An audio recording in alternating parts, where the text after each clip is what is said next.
Hey everyone, welcome to Mentors Galaxy. As you all know, on 2nd of June 2025, JEE advanced results are going to be announced.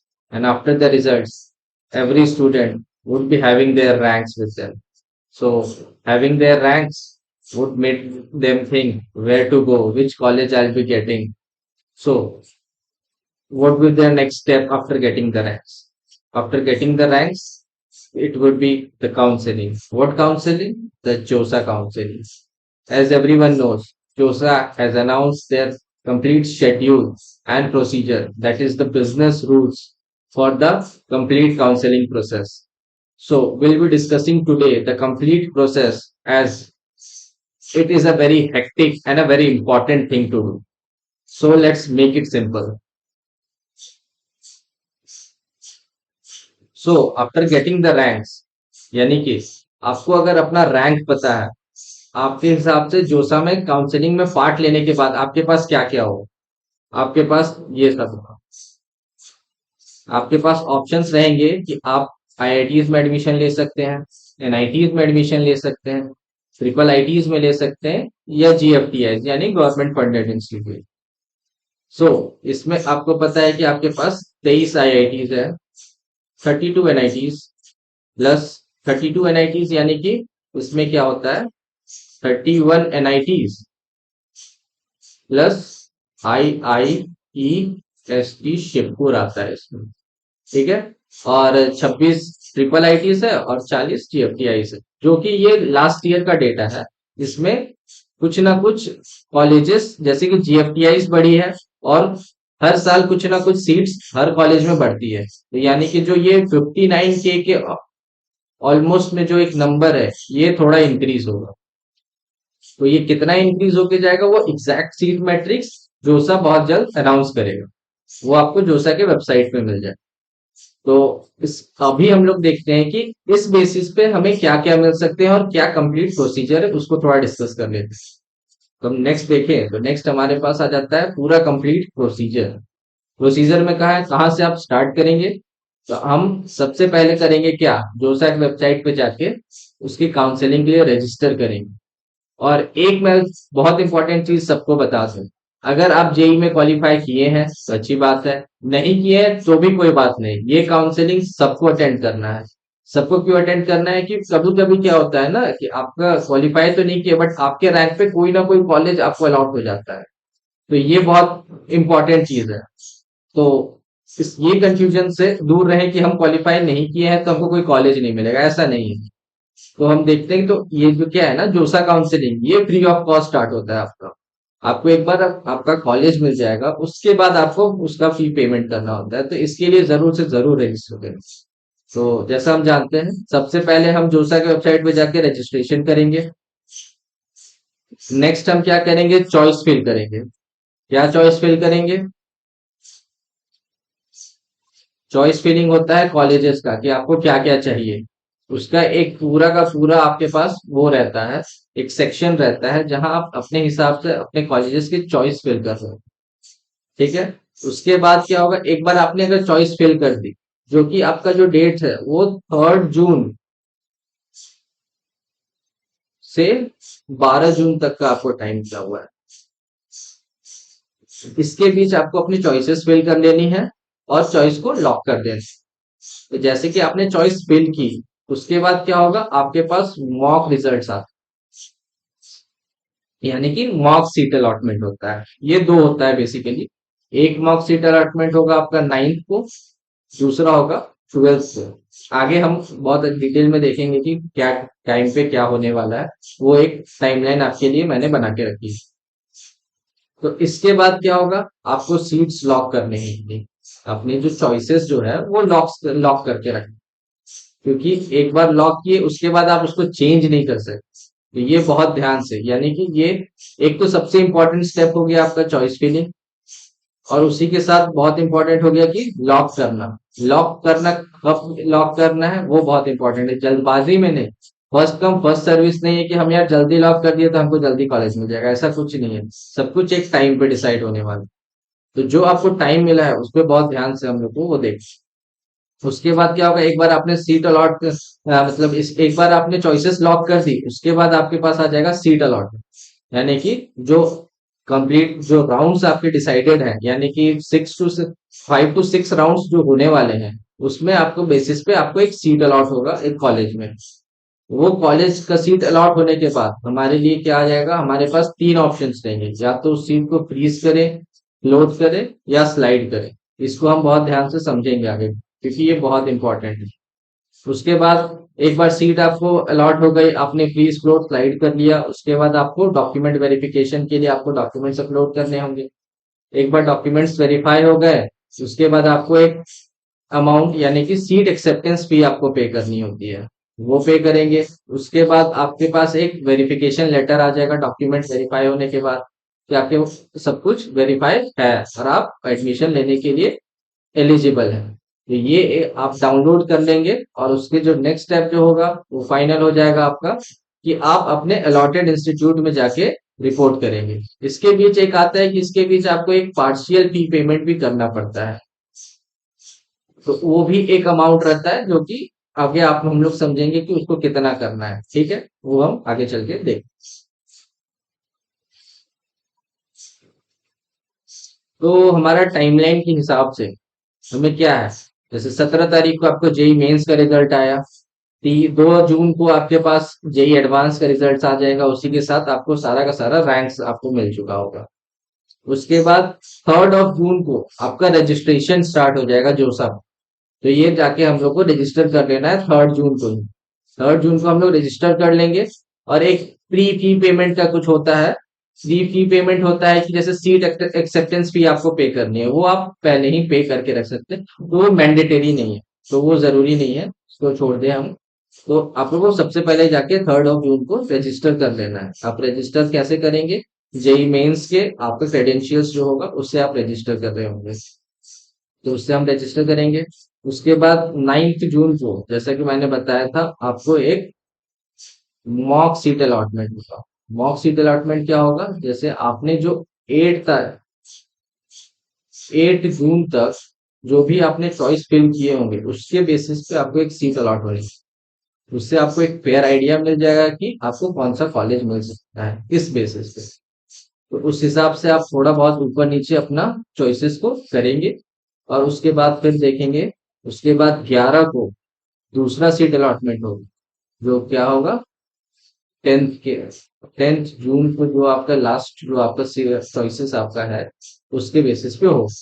तो वो हम देखेंगे कि वो क्या क्या सीन है, उसके बेसिस पे आपको जो सीट अलॉटमेंट होगा ना, वो उसके हिसाब से भी आप थोड़ा बहुत चेंज करके फिर फाइनली 12 जून तक, 12 जून 5 बजे आपका लास्ट डेट है सीट लॉक करने का। अगर सीट आपने लॉक नहीं की है, आपने सीट नहीं, आपने जो चॉइसेस लॉक अगर नहीं की है, तो आप ऑटोमेटिकली वो लॉक हो जाए। उसके बाद आप कुछ चेंजेस उसमें नहीं कर सकते। और उसके बाद जो क्या होगा, उसके बाद नेक्स्ट राउंड आपका स्टार्ट हो जाएगा, जैसे कि राउंड 1। पहला राउंड में सबसे पहले क्या होगा, 14 को आपको फर्स्ट राउंड का सीट अलॉटमेंट डिक्लेयर किया जाएगा। उसके बेसिस पर अगर आपको कोई कॉलेजेस मिले हैं, तो उसका डॉक्यूमेंट्स आपको अपलोड करने होंगे। डॉक्यूमेंट्स अपलोड करने के बाद आपको सीट एक्सेप्टेंस फी पे करना है। सीट एक्सेप्टेंस फी पे करने का लास्ट डेट 18 जून रहने वाला है, वो हम देख लेंगे। उसके बाद ये कंप्लीट होने के बाद आपको एक ऑप्शन मिलेगा फ्रीज फ्लोर स्लाइड का। फ्रीज फ्लोर स्लाइड वो हम ध्यान से अभी आप नोट करके रख लीजिए, कि वो हम आगे समझ रहे होंगे, वो क्योंकि बहुत इंपॉर्टेंट चीज है फ्रीज फ्लोर स्लाइड। पहले एक बार टाइमलाइन हम देख लेते हैं ठीक से। उसके बाद सेकेंड राउंड में 21 को इसका डिक्लेयर किया जाएगा, इसका सीट अलॉटमेंट। उसी तरह ये 25 जून तक लास्ट फी पेमेंट का डेट रहेगा। उसके बाद राउंड 3 28 को इसका सीट अलॉट होगा, और सेकेंड तक इसका फी पेमेंट करने का डेट है। जैसे वैसे ही फिर राउंड 4 4th से लेकर 8 तक, राउंड 5 10th से लेकर 14th तक, राउंड 6 जो 6th राउंड है हमारा, वो सिर्फ आईआईटीज के लिए। यानी कि एनआईटीज में हम लोग को 5 राउंड होंगे, और आईआईटीज के लिए 6 राउंड होंगे।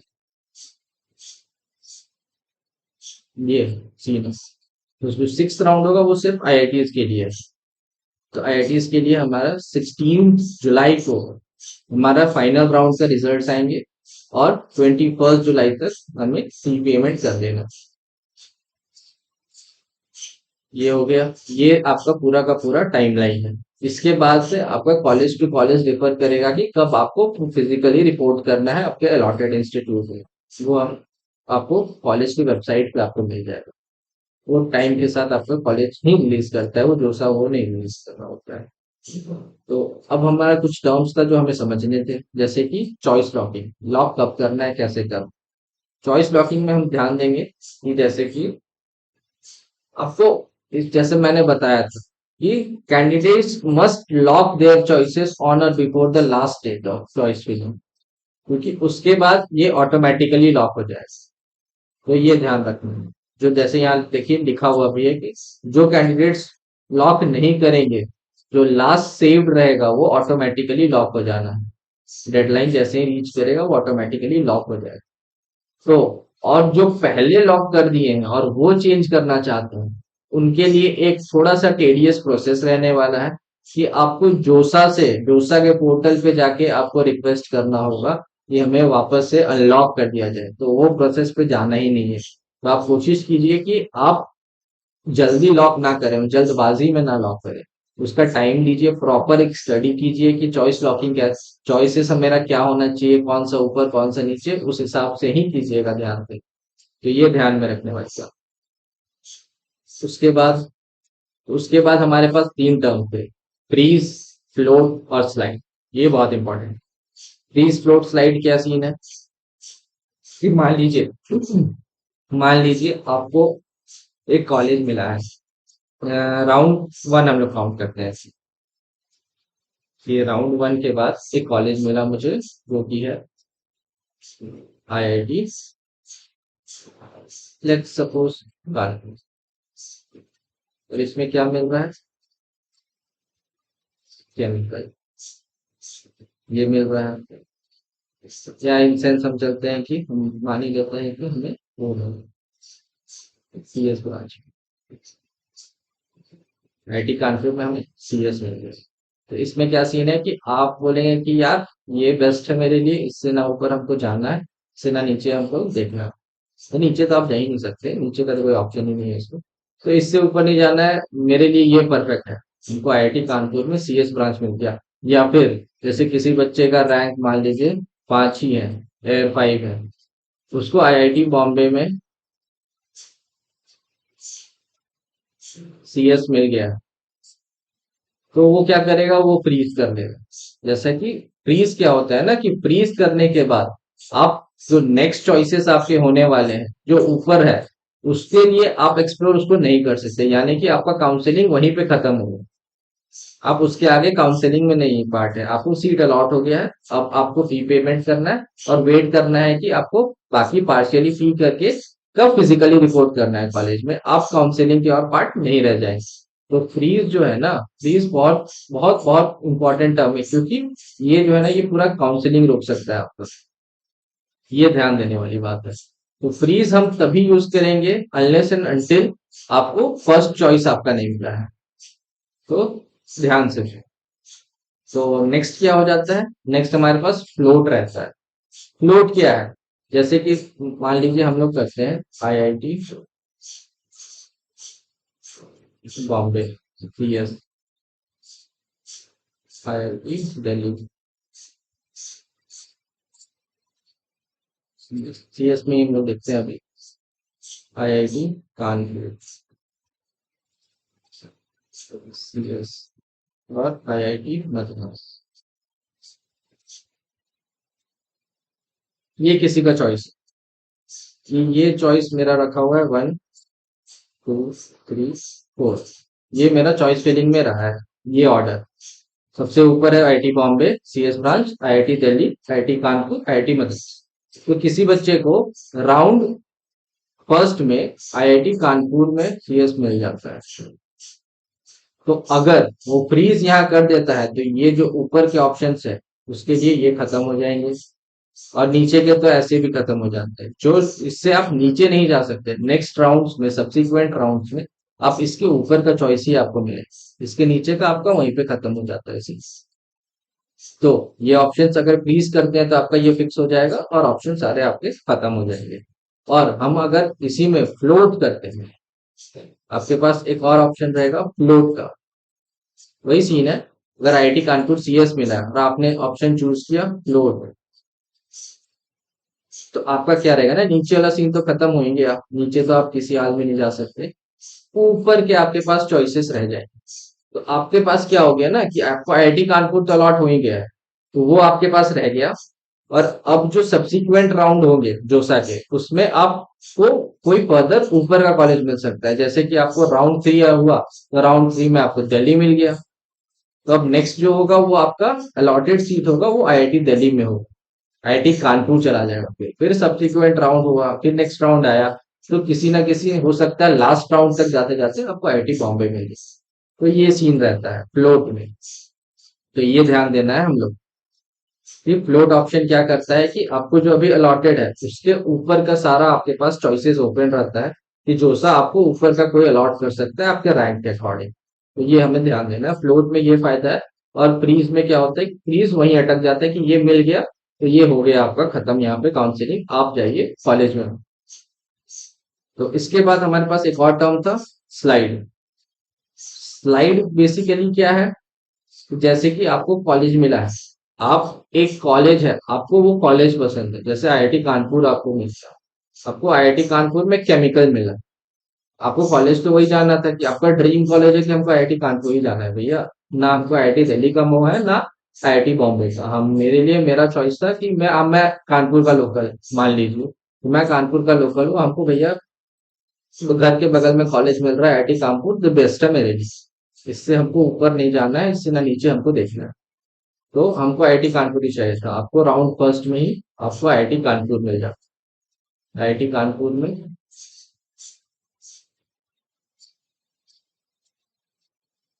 आपको केमिकल। आप क्या चाहते हैं, आप कॉलेज से तो खुश है कि यार हमको कॉलेज यही चाहिए था, बट हमको ये ब्रांच नहीं चाहिए। तो हो सकता है कि आपके चॉइसेस में ना आईआईटी कानपुर का कोई, आईआईटी कानपुर का सीएस ब्रांच यहाँ ऊपर में मेंशन हो। आप क्या करेंगे ना, स्लाइड पर यूज करेंगे, हमको कॉलेज नहीं चेंज होना चाहिए नेक्स्ट राउंड में, तो कॉलेज मेरा यही है बस। हम क्या करेंगे, उसी कॉलेज के डिफरेंट ब्रांचेस को अब एक्सप्लोर करेंगे। तो अब जोसा जो क्या करेगा ना, नेक्स्ट राउंड में आपको क्या करेगा, जो भी डिफरेंट कॉलेजेस है वो ऑप्शन आपका हट जाएगा, और आईआईटी कानपुर के लिए आपके पास जितने ब्रांचेस है जो आपके ऊपर है वो आपसे को एक्सप्लोर करेगा। तो हो सकता है कि इसके ऊपर आपके क्या पढ़ा हो, इलेक्ट्रिकल पढ़ा हो, तो आपको सेकंड राउंड में आईआईटी कानपुर में ही इलेक्ट्रिकल मिल गया। फिर थर्ड राउंड में आप वापस से स्लाइड यूज कीजिएगा, स्लाइड यूज करके आपको नेक्स्ट क्या मिल गया, आईआईटी कानपुर में ही सीएस ब्रांच मिल गया। हो सकता है लास्ट जाते जाते आपको आईआईटी कानपुर में ही सीएस मिल जाए, तो आपके लिए क्या हो गया कि भैया मेरे लिए तो बेस्ट हो गया, आईआईटी कानपुर हमको चाहिए था वो मिल गया, और इसमें सीएस का सीएस। तो ये ऑप्शन देता है आपको स्लाइड का, कि कॉलेज नहीं चेंज करना है हमको, कॉलेज पसंद है बट ब्रांच हमको चेंज करवाना है। तो उसके लिए ये होता है, जैसे यहाँ दिखा हुआ कि the if the admission to an academic program of higher preference is offered within the same institute in the subsequent rounds of a seat allocation, the candidate will accept it. Such candidates will be considered in the next subsequent rounds. ये scene. तो और एक important point है जो मैं आपको बता दूं, ये वाला, a candidate can change the float to slide या freeze and slide to freeze in the online portal during all rounds of seat allocation except the last round. Last round में क्या है, लास्ट राउंड में तो जो college आपको मिल गया वो तो आपको एक्सेप्ट करना ही है, उसके बाद आप कहाँ जाएंगे, फिर उसके बाद मेरे पास आपको राउंड ही नहीं है तो हम आगे कहाँ जाएंगे, तो उसमें आपको फ्रीज का सिर्फ ऑप्शन दिख रहा हो लास्ट राउंड में। और जो कैंडिडेट फ्लोट ऑप्शन यूज किए हैं उनको वो नेक्स्ट राउंड्स में स्लाइड या फ्रीज यूज कर सकते हैं, और जो कैंडिडेट स्लाइड यूज किए हैं वो नेक्स्ट में फ्रीज का ऑप्शन यूज कर सकते हैं, ये आपको मिलता है। यानी कि क्या हो गया, फ्रीज, स्लाइड और फ्लोर, ये आपके पास ऑप्शंस होते हैं। जो कैंडिडेट फ्लोट चूज किया है फर्स्ट राउंड में, वो सब्सिक्वेंट राउंड्स में स्लाइड या फ्रीज दोनों यूज कर सकता है। और जो स्लाइड यूज किया है वो नेक्स्ट राउंड में सिर्फ फ्रीज यूज कर सकते हैं, क्योंकि तो उसको तो सिर्फ सेम कॉलेज में डिफरेंट ब्रांचेस देखना है, तो वो सिर्फ फ्रीज यूज करेगा। इसीलिए ये ध्यान, यानी कि इसमें भी हम नीचे नहीं जा सकते। ये आपका ऑर्डर है, फ्रीज स्लाइड फ्लो, इसमें भी हम नीचे नहीं जा सकते, इसमें भी ऊपर ही चलेंगे। यानी कि जोसा में जो भी होता है ना, वो नीचे का कुछ नहीं होता है, सिर्फ ऊपर उठना दिखा है, नीचे नहीं जा सकते आप। ये सीन, तो ये भी ध्यान से ध्यान रखिएगा। फिर सीट एक्सेप्टेंस फी था, तो सीट एक्सेप्टेंस फीस क्या होता है? 15,000 rupees for the category ones, यानी कि SC ST या PW कैटेगरीज में आपका 15,000 होता है। और for other candidates is rupees 30,000। 30,000 आपको पे करना होगा सीट एक्सेप्टेंस फीस। तो अब खुद क्या सीन है कि भैया यहाँ पे कर दिए तो जोसा का काउंसलिंग का इतना मोटा फीस, नहीं नहीं, ये ध्यान से देखिए। तो इसमें क्या लिखा है? Seat acceptance fee excluding the जोसा प्रोसेसिंग चार्ज रुपीज 5,000। यानी कि आपको जो भी कॉलेज मिल जाए उसमें इस 30K का 5,000 जोसा रख लेगा, और बाकी जो 25 बचा वो कॉलेज में ट्रांसफर हो जाएगा, जो कि आपका एडमिशन के टाइम एडजस्ट कर दिया जाएगा उसके फीस पे। तो ये सीन है। वैसे ही पार्शियली भी, पार्शियल में भी हम लोग 45K पे कर रहे होते हैं, तो वो भी आपके एडमिशन फीस में, कॉलेज के एडमिशन फीस में एडजस्ट कर दिया जाता है। यानी कि जितना भी आप पूरे काउंसलिंग में फीस पे करेंगे, जोसा का एक जो नॉमिनल चार्ज है, काउंसलिंग का चार्ज है, वो चार्ज कट के आपके पूरे के पूरे फीस में उसको एडजस्ट कर दिया जाएगा। ये पूरा का पूरा प्रोसेस है, ये पूरा का पूरा सीन है। बाकी क्या क्या डॉक्यूमेंट्स जरूरत पड़ते हैं डॉक्यूमेंट वेरिफिकेशन में, उसके लिए एक अलग वीडियो देख लेंगे। अदरवाइज ये जो वीडियो है ना, बहुत लंबा बन गया, कि बहुत डॉक्यूमेंट्स है। तो वो डॉक्यूमेंट्स का वीडियो आपके पास बहुत जल्द नेक्स्ट मिल जाएगा। और हाँ, एक और चीज मैं बहुत इंपॉर्टेंट बता दूं, कि अगर आपको आपके चॉइस फिलिंग में हेल्प चाहिए तो उसके लिए कमेंट कीजिए, हमारे टेलीग्राम ग्रुप को ज्वाइन कीजिए, जिससे आपको वो मिल जाए कि आपको क्या क्या चॉइसेस मिल सकते हैं, उसमें हम आपके हेल्प करेंगे। या फिर अपना रैंक कमेंट कीजिए, और हम आपको बताएंगे कि आपके लिए कौन सा कॉलेज बेस्ट रहेगा, वो हम देख लेंगे। आपको भी उसी के हिसाब से चॉइसेस भरने के लिए इजी पड़ जाएगा। अदरवाइज जिनका कोई टेंशन नहीं है, जिनको नहीं बताना है, कोई इजी लीजिए उसको। आप क्या कर सकते हैं ना, जो जेई एडवांस क्वालिफाइड है उसको सिर्फ आईआईटीज दिख रहा होगा, आईआईटीज एनआईटीज, उसको सारा का सारा ऑप्शन दिखेगा जो भी, जैसे फर्स्ट स्लाइड में क्या था, उसको ये पूरा का पूरा 121 ऑप्शन दिखेगा। और जो एनआईटीज में है, यानी कि जो जेई मेंस क्वालिफाई किए हैं, उनको इतना दिख रहा होगा। यानी कि जेई मेंस जेई एडवांस जिनका क्वालिफाई नहीं हुआ उनको इतना ऑप्शन दिखेगा, 32 ये और ये, उनको आईआईटीज का ऑप्शन नहीं दिख रहा होगा। तो आप अपने हिसाब से, क्योंकि चॉइस फिलिंग एक स्टूडेंट का पर्सनल चॉइस होता है, उसमें मैं या कोई और आपको इन्फ्लुएंस नहीं कर सकता, कोई और, क्योंकि किसी को पसंद होता है कि हमको यहाँ जाना है, हमको वहां जाना है, मेरे लिए ये बेस्ट है। हमको कौन सा ब्रांच कहाँ पे किस कॉलेज में बेस्ट रहेगा वो आप पे डिपेंड करता है। वो आप अपना स्टडी कीजिए और आपके हिसाब से चॉइस बनिए। अदरवाइज हम थोड़ा बहुत हेल्प कर सकते हैं। प्लस आप अपने रैंक के हिसाब से अगर आप बेस्ट कॉलेज जानना चाहते हैं तो उसके लिए अपना रैंक कमेंट कीजिए, या टेलीग्राम पे हम मिलेंगे, टेलीग्राम पे आप अपना रैंक बता सकते हैं, उस हिसाब से आपको एक बेस्ट कॉलेज बता दिया जाएगा। तो ये हम कर सकते हैं। तो बाकी अदर अपडेट के लिए हमारे साथ बने रहिए। और उसके लिए क्या करना है, उसके लिए हमारे YouTube चैनल को सब्सक्राइब कीजिए, इंस्टाग्राम पे फॉलो कीजिए। उससे क्या होगा, एक तो हम रेगुलर क्लासेस आपको मिलती ही हैं, शॉर्ट्स और रील्स में आपको काफी कुछ इंफॉर्मेशन दे दिया जाएगा। जोसा के अभी खासकर जोसा के रिलेटेड शॉर्ट्स और रील्स में आपको काफी इंफॉर्मेशन मिल रहे होंगे। डॉक्यूमेंट वेरिफिकेशन किस दिन क्या आया, उस हिसाब से आपको अपडेट्स शॉर्ट्स में या रील्स में मिल जाएंगे। प्लस हम लोग ऐसे सेशंस काफी करते रहते हैं जिसमें स्टूडेंट्स का काउंसलिंग में हेल्प करें। बाकी के प्रॉब्लम सॉल्विंग और डाउट सेशंस तो क्लासेस जो चल रही है उस हिसाब से तो आपको अपनी सेशंस मिलते रहेंगे। तो इसी के साथ let's join Mentors Galaxy and let's build together. So, thank you very much for joining this.